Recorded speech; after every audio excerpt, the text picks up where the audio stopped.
잠언에 나와 있는 현숙한 여인으로 말씀을 준비했다가 스케줄이 좀 바뀌면서 제 마음 가운데 누가복음 17장 말씀, 어떻게 보면 좀 더 무게가 있고 약간 장엄한 분위기의 말씀인데, 이 말씀을 가지고 여전도의 헌신 예배 말씀으로 삼았습니다.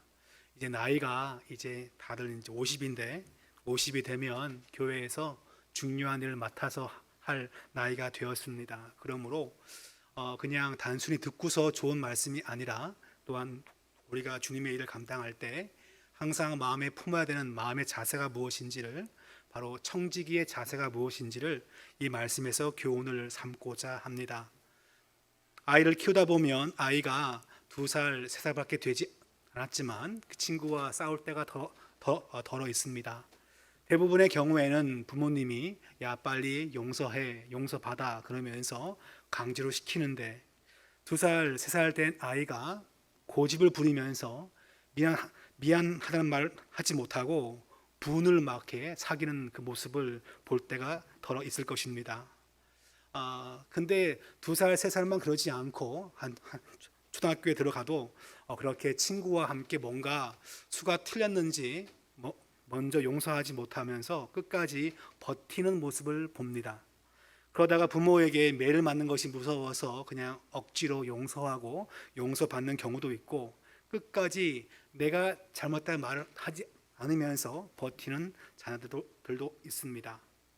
그때 용기를 내어서 내가 먼저 잘못했다라고 말하는 경우가 있는데, 실제로 잘못해서 내가 그렇게 말하는 경우도 있지만 대부분은 부모가 시켜서 그렇게 얘기합니다.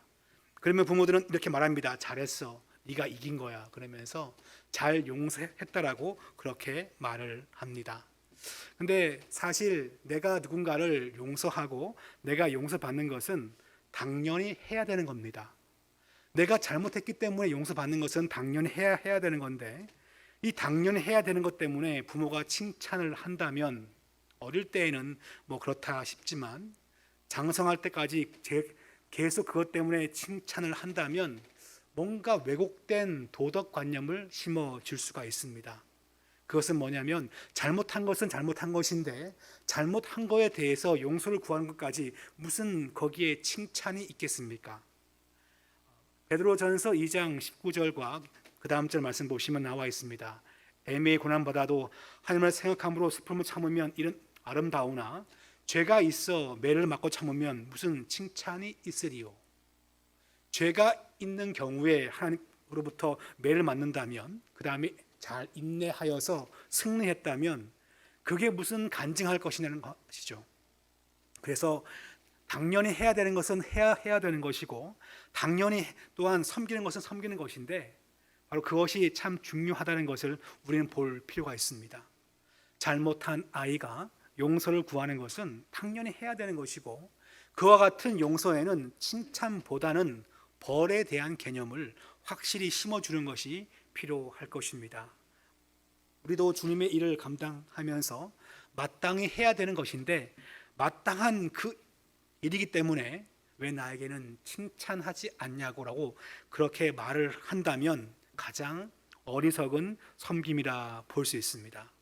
7절 말씀 보시면 주님은 앞선 말씀에서 이제 이렇게 딴 성도를 용서하고 그 다음에는 그 용서에 대한 말씀을 쭉 하신 다음에, 그다음 뽕나무에 대한 말씀을 가지고 그 믿음에 대한 말씀을 쭉 하신 다음에 이제는 7절 말씀부터 주님은 우리가 해야 할 중요한 종의 자세를 말씀하십니다.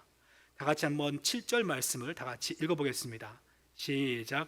너희 중 누구에게 밭을 갈거나 양을 치거나 하는 종이 있어 밭에서 돌아오면 그대로 곧 와서 앉아서 먹으라 말할 자가 있느냐. 오늘 말씀에 주님은 한 가지 예를 듭니다. 그것은 바로 종입니다. 종. 이 종은 바로 노예입니다. 노예처럼 밖에 나가서 일을 해야 되는 종의 모습을 말씀하고 있습니다. 이 말씀을 가만히 보면 어떻게 나와 있습니까? 종은 당연히 무엇입니까? 밖에 나가서 밭을 갈거나 양을 쳐야 합니다. 그런데 그 누구도 그 종이 수고하고 애쓴 다음에 돌아온 다음에 잘했어, 쉬어, 밥 먹어, 그렇게 말할 주인은 없다는 것을 말씀합니다. 당연한 말이죠. 당연한 것은 무엇입니까? 마땅한 의무에 대하여 칭찬을 기대하는 것은 어리석다는 것을 이 말씀은 말하고 있습니다. 당연히 주의 백성은, 주의 성도는 주를 섬기는 종이라면 주님을 그냥 예배하는 자가 아니라 정말 종의 삶을 사모한다면, 종이 되고 싶어 한다면 그 종은 칭찬을 기대하는 것이 아니라 본래 해야 되는 것에 마음을 두면서 그것을 감당하는 것이 먼저란 것을 말씀합니다. 주님은 이 말씀 전에 앞에 보면 1절부터 4절까지 용서에 대한 말씀을 하고 있습니다. 그런데 그런 용서를 할 때 보면 반드시 무엇입니까? 횟수의 제한이 없이 용서할 것을 말씀합니다. 자, 우리 4절 말씀인데 다 같이 읽어보겠습니다. 시작. 만일 하루에 7번이라도 내게 죄를 짓고 7번 내게 돌아와 내가 회개하노라 하거든 너는 용서하라 하시더라. 왜 용서해야 됩니까? 용서하면 뭐가 됩니까? 뭐가 좋습니까? 그런 걸 말하지 않습니다. 누구에게? 종에게는. 종에게는 그런 걸 얘기하지 않고 해야 할 분량만 얘기합니다. 물론 내가 1만 달란트 빚진 자이기 때문에 당연히 용서하는 것은 당연합니다. 누가 나에게 억한 말을 하고 내 마음에 상처를 주어서 그 말을 한 달, 6개월, 1년 동안 꼭꼭 싸매어 간직하는 분들이 종종 있겠지만 그러 같은 마음은 다 무엇입니까? 주님께서 하신 말씀 당연한 명령인데 그것은 마땅히 무엇입니까? 회개하는 것은 주님의 당연한 명령임을 얘기하고 있습니다. 그 다음에 이어서 6절부터 있는 말씀은 무엇입니까? 믿음에 대한 말씀을 말하고 있습니다. 믿음은 무엇입니까? 눈에 보이진 않지만 될 줄로 믿고 기도하는 가운데 그것이 응답받는 것이 믿음의 중요한 특징임을 얘기하고 있습니다. 6절 말씀이죠. 주께서 이르시되 너희가 겨자씨 하나만한 믿음이 있었더라면 이 뽕나무더러 뿌리가 뽑혀 바다에 심기라 했을 것이요 그것이 너에게 순종하였으리라. 믿음이 있는 자는 무엇입니까? 심지어 뽕나무도 기도하는 자에게 순종의 마음을 품고 행한다는 것을 말합니다. 당연한 것입니다. 믿음이 있는 성도라면 무엇입니까? 미물조차 그 기도에 응답한다면 주님 앞에 기도하는 성도는 무엇입니까? 당연히 해야 할 그 분량을 감당하는 것은 지극히 당연하다는 것을 말합니다. 전 이 말씀을 준비하면서 한 가지 한문이 떠올랐습니다. 일희 일비 하지 않는다. 누구는? 성도는 작은 일 때문에 기뻐하고 작은 일 때문에 막 슬퍼하면서 감동의 요동을 치는 것을 성도에 적합한 성품이라 말하기엔 좀 부족합니다. 한 가지 때문에 크게 기뻐하거나 한 가지 일로 크게 낙담하지 않습니다. 왜 그렇습니까? 우리는 주님의 뭡니까? 종이기 때문에 그렇습니다. 종종 목회자를 가르쳐서 말씀의 종, 주님의 종 그래요. 근데 종한테 이렇게 왜 존댓말을 하고 종한테 그럽니까? 정확하게 말하려면 종님의 종님, 주님의 종님, 말씀의 종님 해야 되는데 아무도 그렇게 표현하지 않죠. 그렇다면 종은 어떻게 합니까? 함부로 부리는 것이 종입니다. 누구의 뜻대로, 주인의 뜻대로 되는 것입니다. 그러므로 우리는 무엇입니까? 마땅히 할 일을 하는 것이 종에 합당한 태도임을 이 말씀은 보여줍니다. 마땅한 의무를 한 것이고 마땅한 그 의무에 대해서 칭찬을 기대하는 것은 그릇된 출발이 될 수도 있습니다. 물론 칭찬은 사람을 참 기쁘게 만듭니다. 그렇지만 중요한 것은 먼저 종의 마음을 먼저 먹는 것이 중요하다는 것을 말하고 있습니다. 8절 말씀 한번 다 같이 읽겠습니다. 시작. 도리어 그더러 내 먹을 것을 준비하고 띠를 띠고 내가 먹고 마시는 동안에 수종 들고 너는 그 후에 먹고 마시라 하지 않겠느냐. 이게 지금은 그렇게 잘 표현하지 않지만 목자를 말씀의 종, 주님의 종 그래요. 근데 이제 듣는 처음 입장은 쑥스러운데 자꾸 듣다 보면 종은 대접받는가라는 것을 목회자로서는 종종 생각해 보게끔 되었습니다. 종이라는 것은 대접을 받는 것이 아닙니다. 직분자요? 대접받는 것이 아닙니다. 회장이나 부회장이나 총무나 총회장이나 다 상관없이 직분은 대접받는 것이 결코 아닙니다. 본인이 수고하고 애쓴 다음에 돌아와서 또다시 그 멤버들을, 회원들을 또다시 먹이는 것을 또 합니다. 그 다음에 뭡니까? 그 다음에 자기의 것을 먹고 마신다라고 그렇게 말씀해서 전하고 있습니다. 시편 33편 1절 말씀 보시면 이렇게 나와 있습니다. 너희 의인들아 여호와를 즐거워하라. 찬송은 정직한 자들이 마땅히 할 바로다. 제가 이 단어에 지금 꽂혀가지고 이 말씀을 찾아봤어요. 마땅히 찬송하는 거요. 찬송 잘했어요. 정말 잘했네. 야, 역시 화음이 좋아. 칭찬 받는 수도 있겠지만 칭찬 받는 거에 우리는 마음을 두지 않습니다. 왜요? 마땅히 할 일입니다. 찬송하고 경배는 마땅히 할 것이지 마땅히 할 걸 잘했다고 칭찬해 주기는 하지만 뭘 잘 모르는 분들이, 그렇지만 그것은 칭찬받는 것이 아니라 성도가 해야 할 마땅한 본분임을 말하고 있습니다. 시편 76편 11절 말씀 보시면 예배에 대한 말씀을 말하고 있습니다. 한번 다 같이 읽어볼까요? 너희는 시작. 너희는 여호와 너희 하나님께 서원하고 갚으라. 사방에 있는 모든 사람도 마땅히 경외할 이에게 예물을 드릴지로다. 예배하는 것, 예물 드리는 것, 다 그게 뭐라고요? 마땅히 할 바를 드린 것입니다. 액수가 많다고 칭찬받을 것이 아니고 액수가 적다고 그것이 핀잔받을 것도 아님을 말하고 있습니다. 마땅히 행하는 것입니다. 찬송하는 거와 예배하는 거와 예물 드리는 것은 마땅히 행할 바에 속한다는 것을 말씀합니다. 구약성경 에스라 10장 12절 말씀 보면 백성들이 여호와의 말씀을 들은 다음에 이렇게 말합니다. 이르되 당신의 말씀대로 우리가 마땅히 행할 것이니이다. 그러니까 종의 삶을 살고 봉사하고 섬기는 것은 마땅히 해야 될 성도의 본분임을 말하고 있는 것입니다. 예배하고 기도하고 헌금 드리고 봉사하고 함께 모여 또 이제 뭐 합니까? 또 이제 마시면서 교제하지, 그죠? 영적 교제하고 이 모든 것은 다 무엇입니까? 마땅히 해야 할 종의 마음을 품은 자라면 마땅히 해야 할 것을 말씀하고 있습니다. 이어지는 말씀을 보면 그렇습니다. 9절 말씀을 보면 이런 말씀이 나와 있죠. 명한 대로 하였다고 종에게 감사하겠느냐? 종님, 오늘 설교 잘했습니다, 종님. 그렇게 저한테 말씀할 수 없지만 목사님 은혜로 왔어요 이렇게 말하지만 상당히 좀 약간 쑥스러워요. 왜냐하면 해야 할 것을, 물론 칭찬하면 저는 기분 좋습니다. 칭찬 받을 땐 좋은데 마땅히 행할 것을 칭찬했기 때문에 뭔가 어색한 칭찬이 됩니다. 그러니까 이 말씀 무엇입니까? 명한 대로 했다고 누가 종에게 감사합니까? 그래, 너 잘했어, 일 잘했구나, 끝. 그냥 그것이죠. 칭찬과 상급을 기대하는 것이 아니라 마땅히 해야 하는 것입니다. 저는 이렇게 타이틀을 잡아봤어요. 종의 마음을 계속 잊지 않는 것입니다. 종의 마음. 나는 종입니다. 당신은 종입니다. 라고 말하지 마시고 나는 종입니다. 한번 좌우를 보시면서 한번 따라합시다. 나는 종입니다. 나는 종입니다. 나는 종입니다. 물론 종도 주님의 종이 있고 교회의 종이 있어요. 둘 다 같은 표현이긴 한데 우리는 주님의 종이자 복음의 종이고 말씀의 종이고 그리고 교회의 종이 되는 것입니다. 주인은 종에게 감사를 표현하지 않습니다. 칭찬이 멈추면 혹시 여러분 실망하고 실족합니까?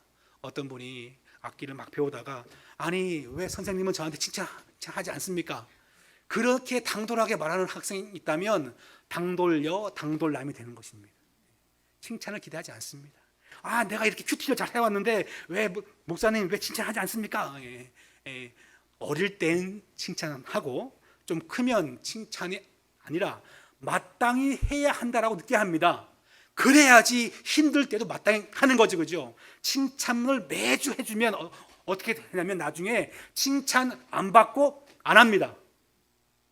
이게 영적인 현 주소예요. 그러니까 칭찬을 받으면 더 열심히 하고 기분은 좋지만 그러나 칭찬 때문에만 한다고 생각한다면 나중에는 칭찬 안 받고 안 하는 것으로 퉁 치는 것이 인간의 마음의 본심입니다. 그러므로 우리는 마땅히 하는 것인데 이와 같은 생각을 계속 먹는 거죠. 마음 가운데 나는 종이야, 난 마땅히 해야 돼, 그런 마음을 먹는 게 중요합니다.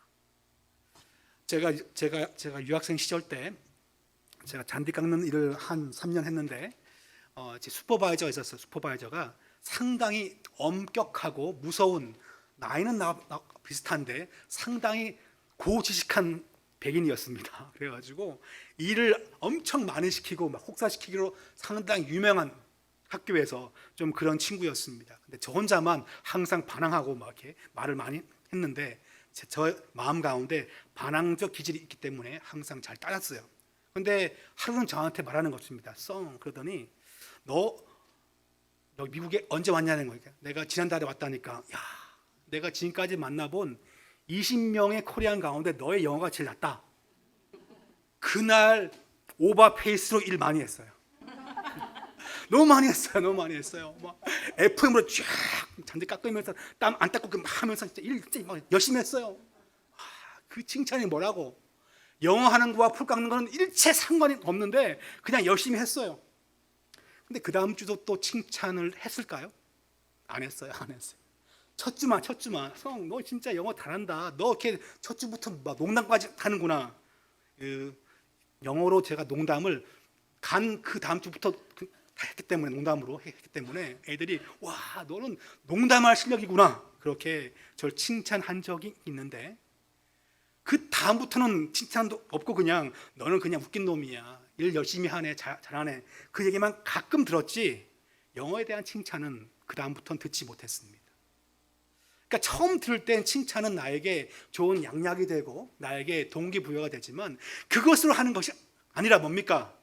학교에서 돈 받아 먹었으면 뭐 해야 됩니까? 풀을 성실하게 깎는 것이 일꾼된 돈인 것이죠. 페이가 약간 적었지만 거기에 따지지 않고 성실히 하는 것이 뭡니까? 당연히 해야 할 종의 마음을 품는 것이, 처음 마음이 끝까지 가는 것이 말씀에서 중요한 교훈을 주고 있습니다. 10절 말씀 다 같이 읽어볼까요? 시작. 이와 같이 너희도 명령받은 것을 다 행한 후에 이르기를 우리는 무익한 종이라 우리가 하여야 할 일을 한 것뿐이라 할지니라. 다 한 다음에, 일을 다 마친 다음에 뭐라고 말하는 것이 좋습니까? 일 잘했죠? 일 잘했죠? 이렇게 말하는 사람들이 종종 있는데 그냥 아예 그게 부족한데 열심히 해봤어요. 이것이 종의 마음이라, 종의 마음. 그럴 때에 마음이 실족하지 않고 끝까지 갈 수 있다는 것을 말합니다. 교회에서 보면 직분자 투표를 하다 보면 붙는 사람도 있고 떨어지는 경우도 있고, 어떤 교회는 다 붙기도 하고 어떤 교회는 한두 명만 붙는 경우도 있습니다. 그냥 다른 교회처럼 그냥 임명하면 좋은데 임명이 아니라 투표로 하는 경우에는 어쩔 수 없이 그렇게 되는 경우가 있어요. 많이 떨어지면 상심하는 사람은 거의 없습니다. 다 떨어졌기 때문에. 그런데 많이 붙었는데 저 집사님, 나는 원래 안 붙어도 돼. 근데 저 집사님은 예배 생활도 그렇고 헌금 생활도 그렇고 다 그래. 근데 됐네? 그럼 그때부터 내 안에 뭐가 생깁니까?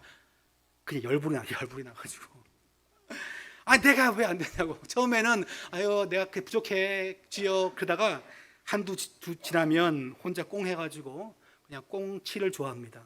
그러다가 그냥 한 몇 개월, 몇 년 잠수를 타기도 하고 아니면 다른 교회로 옮기는 분을 제가 어릴 때 많이 봤어요. 어릴 때. 지금 안 봤어요. 어릴 때 그런 분들을 종종 많이 봤습니다. 그러니까 그때 내 마음에 할 고백이 뭘까요? 내가 무익한 종이야. 내가 저 집사님과 항상 비교해가지고 내가 좀 더 낫다고 생각했어. 사실 내가 무익한 종이야 라고 마음 먹으면 내가 정신 건강과 영적 건강에 유익한 것입니다. 근데 그런 마음을 먹지 못하면 그때부터 이제 막 속이 막 부글부글 끓게끔 되고, 그러면서 아는 사람들한테 전화해가지고 한 말 또 하고 한 말 또 하고 한 말 또 와요. 제가 미리 지금부터 예언합니다. 지금부터 예언하는데 그럴 수가 있습니다. 이때 품어야 할 것이 무엇입니까? 처음에 품었던 나는 무익한 종입니다. 그 마음을 끝까지 먹는 것이 중요합니다. 나는 당신의 종입니다. 나는 교회의 종입니다. 나는 주님의 종입니다 라고 했다면 끝까지 그 마음을 먹는 상태로 끝까지 가는 것이 필요합니다. 성경에 보면 많은 부분들을 둘로스 종을 찾아보면 복음의 종이나 하나님의 종, 그 다음에 그리스도 예수의 종, 그렇게 나와 있어요. 대부분 다 누구의 종이냐를 말하면서 소유를 얘기합니다. 소유. 난 복음의 종이요, 하나님의 종이요, 그 다음에 예수 그리스도의 종입니다 라고 대부분 그렇게 쓰고 있는데 딱 한 구절만 교회의 종이라고 나와 있는 것이 있습니다. 바로 로마서 16장 1절 말씀입니다. 한번 같이 볼까요? 시작. 내가 댕그라 교회 일꾼으로 있는 우리 자매 베베를 너희에게 추천하노니. 저희 성경은 일꾼이라고 번역되어 있지만 본래 뜻은 그겁니다. 종의 종. 그래서 지금 이 베베는 어떤 복음의 종이라고도 물론 표현할 수 있겠지만 교회를 섬기는 종이라 그렇게 말씀하고 있습니다. 그러니까 교회가 앞에 붙은 건 뭡니까? 그것은 교회를 섬기는 종인데 소속은 어디입니까? 바로 주님의 종인 것이죠. 우리 모두가 다 주님의 종이고 주님의 일꾼입니다. 다 주님께 속해 있습니다. 그런데 내 마음대로 섬기는 것이 아니죠. 누구를 향하여 섬깁니까? 누구를 위하여 섬깁니까? 교회와 성도를 위해서 섬기는 사람입니다. 항상 그 마음 품으면 되는 거예요. 저 누구 집사님이 정말 교회 나온 지도 얼마 안 됐는데 됐어. 그럼 나는 뭐야? 그런 마음 먹지 마시고 나도 그냥 종이니까 섬겨야지. 끝까지 마음 먹는 것이 중요합니다. 마태복음 23장 11절 말씀 보시면 주님은 제 아들에게 이렇게 말씀합니다. 한번 다 같이 볼까요? 시작. 너희 중에 큰 자는 너희를 섬기는 자가 되어야 하리라. 큰 자가 되면 무엇입니까? 섬기는 자가 되는 것입니다. 왜 목회자를 말씀의 종이라 부릅니까? 저도 물론 이제 지금은 월요일 새벽 설교를 김 전사님이 지금 전하고 있는데 주일 저녁이 되면 세상 말로 떡 실신합니다. 밥 먹고요. 한 8시만 되면 그냥 잡니다. 너무 피곤해가 자고 12시에 다시 일어나가지고 다시 책 보는데 하여튼 그렇습니다. 근데 어떤 때는 그렇게 피곤해도 말씀은 준비해야 돼요. 어떤 때는 준비를 못 해가지고 그냥 자요. 그냥 잔 다음에 꿈속에서 설교를 막 준비하고 있어요. 쓰고 있다가 딱 깼는데 너무 설교를 준비 잘했어요. 그래가지고 막 쓰는데 내가 꿈에서 준비한 게 3개인데 2개밖에 안 떠올라가지고 주님 그게 뭡니까? 라고 기도한 적도 있어요. 정말 유치하죠, 그죠? 그냥 자고 싶어요. 그냥 자고 싶은데 설교 때문에 또 뭐합니까? 그러니까 저는 설교를 통하여서 성도를 섬기는 종인 것입니다. 전도의 회장은 무엇입니까? 바로 회원들을 돌보면서 함께 일을 합시다 격려하고 참 피곤한 한 일이지만 그 일을 통해서 섬기는 것이 회장의 종의 섬김입니다. 총여전도에도 다 마찬가지고요. 어떠한 조직이라도 다 마찬가지입니다. 우리는 내가 하고 있는 그걸 통해서 주님을 섬기지만 또한 누구라고요? 옆에 있는 분들을 섬기는 것입니다. 한번 좌우로 보시면서 사랑스러운 눈빛으로 한번 따라합시다. 나는 당신을 섬기는 종입니다. 당신을 섬기는 종입니다. 자, 그러니까 내 마음대로 해! 옆 사람이 그렇게 말씀하시면 안 됩니다. 우리는 주님의 종인 것이고요. 종의 섬김을 받는 것이 옆에 계신 분들인 것인데 그렇게 섬기는 마음이 있으면 그 자가 뭡니까? 제일 큰 자인 것입니다. 직분이 뭐가 되었든 또한 그 가운데 전도회에서 어떤 직분 받았든지 간에 상관없이 섬긴다면 섬기는 사람이 더 그 가운데 존귀한 자라는 것을 기억할 필요가 있습니다. 종이 혹시 말이 많습니까? 말 많은 종은요 주인이 싫어해요. 어제 한 영상을 봤는데 쿠팡에서 일을 열심히 하는데 한 10명이 막 일을 하는데 아무도 말을 하지 않고 작업 반장만 얘기한대요. 그래가지고 말하면 일이 막 늘어지니까 다 입 다물고 막 하는데 작업 반장 막 해가지고 제일 시끄러운 사람 작업 반장 해가지고 한 명만 말을 한다는 것입니다. 종은 뭡니까? 말을 하지 않습니다. 종은 말을 하는 것이 아니라 섬김을 보여주는 거죠. 물론 종도 가끔 독려하는 전화를 해야 합니다. 격려하는 전화를 해야 합니다. 그런데 상담을 명목으로 종이 했던 말 또 하면서 계속 전화하면 그 종이 말이 많으면 그 집안은 일이 굴러가지 않습니다. 종의 자세를 바꿔야 합니다. 우리는 종이란 단어를 좋아한다면 하나님의 음성을 듣기를 좋아하고 하나님의 사람을 섬기는 걸 좋아하는 것, 그것이 종의 삶이라는 것을 기억해야 합니다. 왜냐하면 우리는 하나님의 종이기 때문에 그렇습니다. 누구의 말 듣기를 좋아합니까? 누구에게 털어놓기를 좋아합니까? 종이. 그러니까 종끼리 대화하는 걸 좋아한다면, 물론 그것도 나쁘지 않지만 종끼리만 대화를 많이 한다면 그 대화는 영양가가 존재하지 않겠지요. 우리가 하나님의 음성 듣기를 좋아하고 하나님의 사람을 섬기는 걸 좋아하는 그런 종의 마음을 처음 마음부터 끝까지 계속 이어가는 삶 되시기를 축복합니다. 오늘 말씀과 다르게 저는 이 말씀과 더불어서 요한계시록 2장 말씀을 통하여서 종의 삶을 섬기는 자에게 하나님은 그런 말씀을 이 말씀을 끝맺고 싶습니다. 하나님의 영광을 체험하는 삶이 종에게 주어질 것입니다. 요한계시록 2장 23절 말씀을 한번 다 같이 찾겠습니다.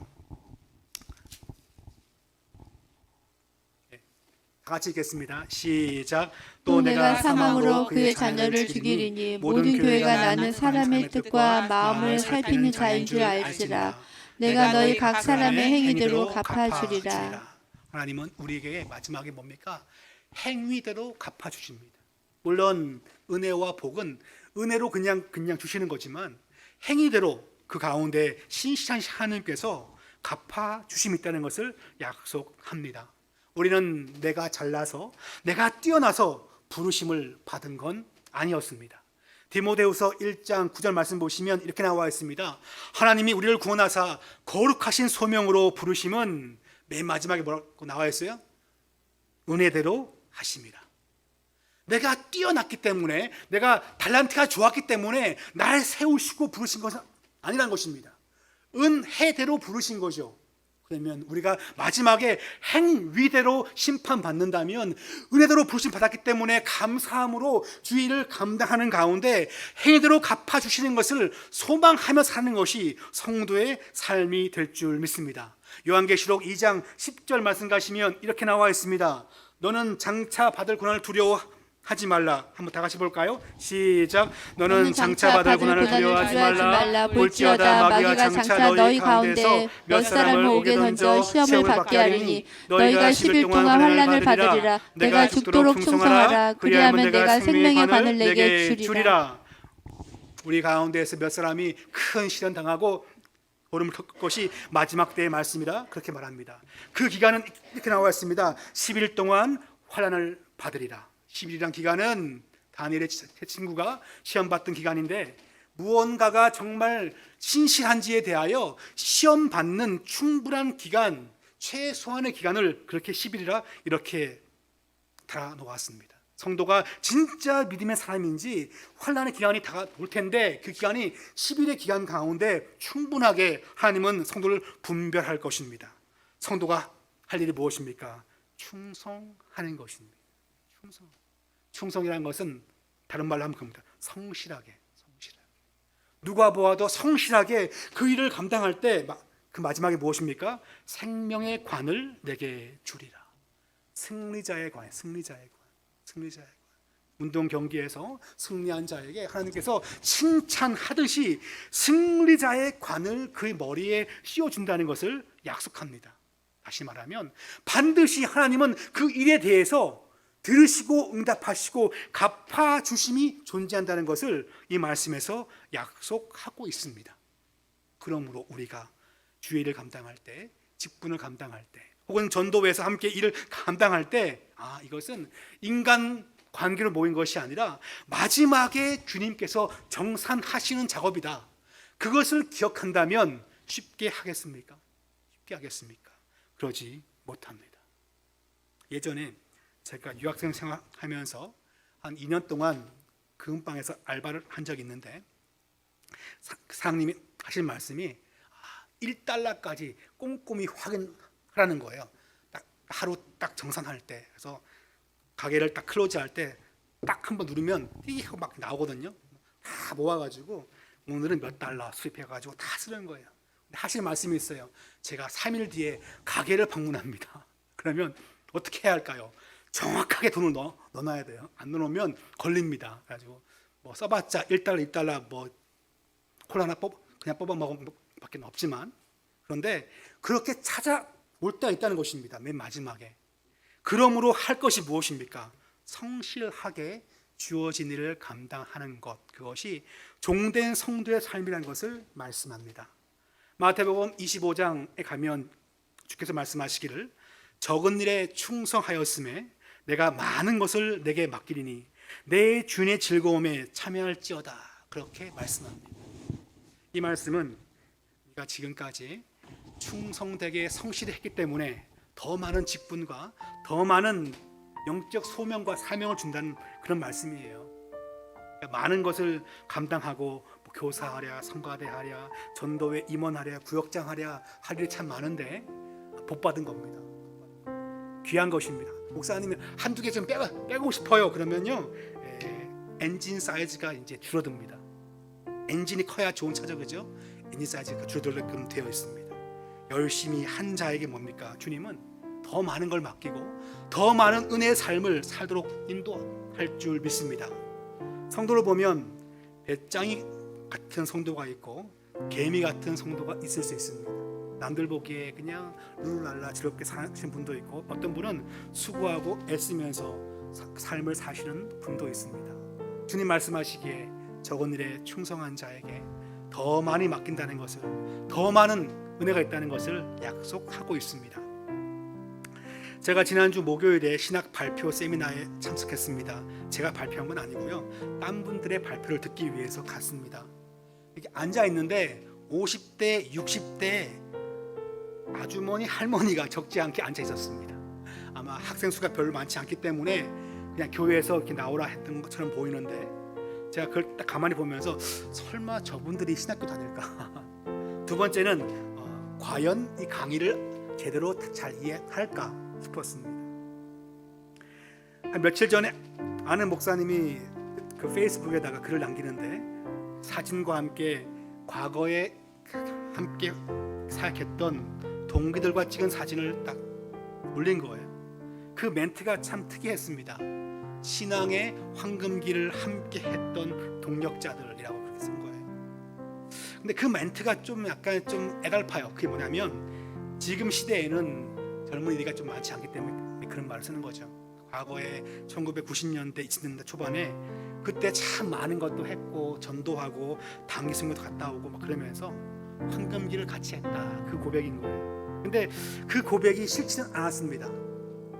지금 비록 젊은이 숫자가 줄어들고 있지만, 그래서 많은 분들이 2개, 3개 봉사를 해야 되지만, 그렇지만 그와 같은 헌신을 통해서 서로에게 종이 될 때 그 종의 모습은 마지막에 주님 주시는 영광과 칭찬이 있을 줄 믿습니다. 그러므로 우리는 서로에게 이 일을 감당할 때, 종이 될 때 분쟁이나 분란 없이 내가 끝까지 내가 섬기는 종입니다, 그런 마음을 먹고 나가면서 은혜의 귀한 사역을 끝까지 감당하시기를 축복합니다. 한번 다 같이 따라합시다. 나는 주님의 종이며 교회의 종입니다. 네, 우리 이 시간 이 말씀을 생각하면서 한번 기도합시다. 주님, 내가 혹시나 사람들의 말 때문에 상심했습니까? 종들의 말 때문에 상심했습니까? 주님의 음성을 듣기를 원합니다. 내가 혹시나 환경 때문에 힘들어하였습니까? 주님이 이끄시는 손길 때문에 더 많은 감사와 찬송하는 삶이 되게 인도하옵소서. 내가 사람들의 말 때문에 사람들 가운데서 뒤로 물러나 있습니까? 나의 주인 되신 주님께서 주시는 칭찬과 위로가 더 클 줄 믿사오니 주를 바라보면서 믿음의 길을 걷도록 도와주시옵소서. 다 함께 주여 부르시며 기도하겠습니다.